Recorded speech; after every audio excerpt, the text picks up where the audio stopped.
कांग्रेस के बहुत सारे नेताओं ने टिप्पणियां की। 1 वोट 2 वोट हो सकता है ऐसे चले जाए, लेकिन भारतीय जनता पार्टी ऐसे ही बोलती थी जैसे वो, आज मैं सुन रहा था उनका कि सपने देख रहे हैं। न हमने सपने तब देखे हैं न आज देख रहे हैं, हम व्यवहारिक रूप से काम करते हैं। और राज्यसभा के लिए वही बात को बताएं हमको कि वो तो 40 + 3 थे, 43 थे, वो 34 पर कैसे आ गए। भारतीय जनता पार्टी 25 थी, 25 से 34 पहुंची, परंतु जीत भाजपा की हुई। और इसी तरह से मैं ये कहूंगा कि मैं ज्यादा उस पर कुछ कहना नहीं चाह रहा हूं।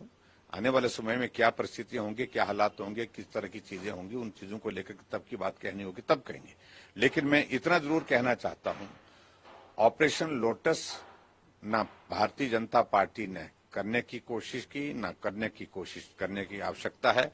मैं बड़ा साफ कह रहा हूं, जब राज्यसभा में उनके ही साथियों ने दुखी होकर के, दुखी मन से इस बात को एक बार नहीं अनेक बार कहा कि कांग्रेस में घुटन हो गई, अपनी बात कहते कहते सुनता नहीं कोई, मानता कोई नहीं, ऐसे हालात में अब हम कदम उठा रहे हैं। और उनने कांग्रेस के कैंडिडेट को, कांग्रेस के कैंडिडेट जो वहां पर थे, कैंडिडेट के सामने वहां पर पोलिंग बूथ पर पोलिंग एजेंट जो था, जो वहां पर बैठा था, उनको वोट दिखा करके दिया है कि हमने कांग्रेस पार्टी का वोट देने का नहीं, हमने भारतीय जनता पार्टी को वोट देने का फैसला किया है। ये कांग्रेस के ऑथराइज्ड एजेंट को वहां पर दिखाया है, चोरी छुपे नहीं, खुलेआम दिखाया है।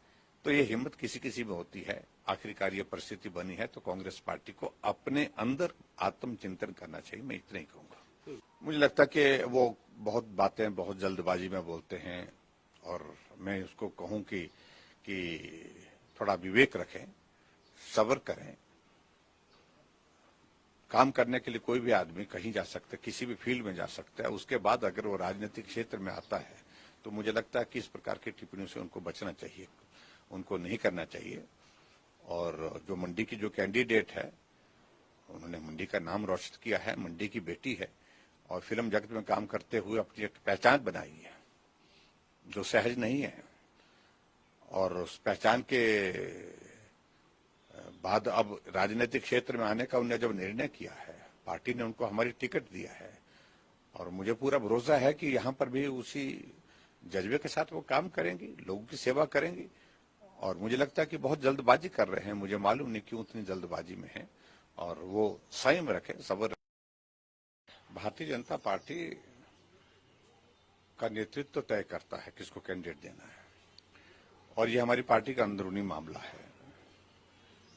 और सबसे बड़ी बात मुझे लगता है कि वो विचलित हुए पड़े हैं। पिछले दिनों जो घटना घटित हुई है, उनके बहुत सारे साथी उनकी पार्टी को छोड़ करके चले गए, और साथी ऐसे हैं, उनका इतिहास राजनीतिक दृष्टि से कुछ लोगों का तो इस तरह का है, परिवार का इतिहास, जो लंबे समय से राजनीति, कई दशकों की राजनीति, कई पीढ़ियों की राजनीति कांग्रेस पार्टी में कर चुके हैं।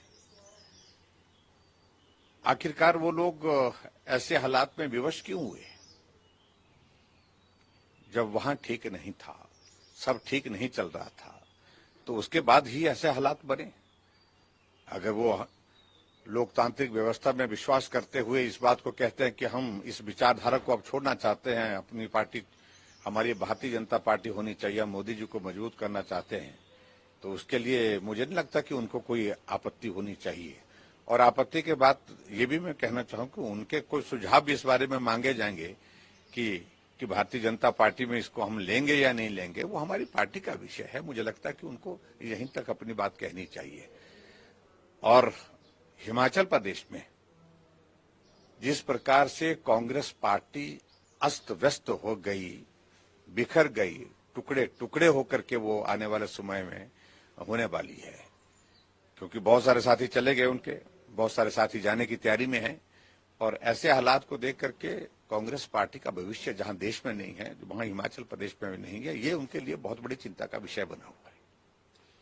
मुकेश ने कहा है कि ऑपरेशन लोटस कामयाब नहीं होगा, ऐसा है कि वो पहले भी बातें कहते थे, और वो यही कहते थे कि राज्यसभा की सीट के लिए हमने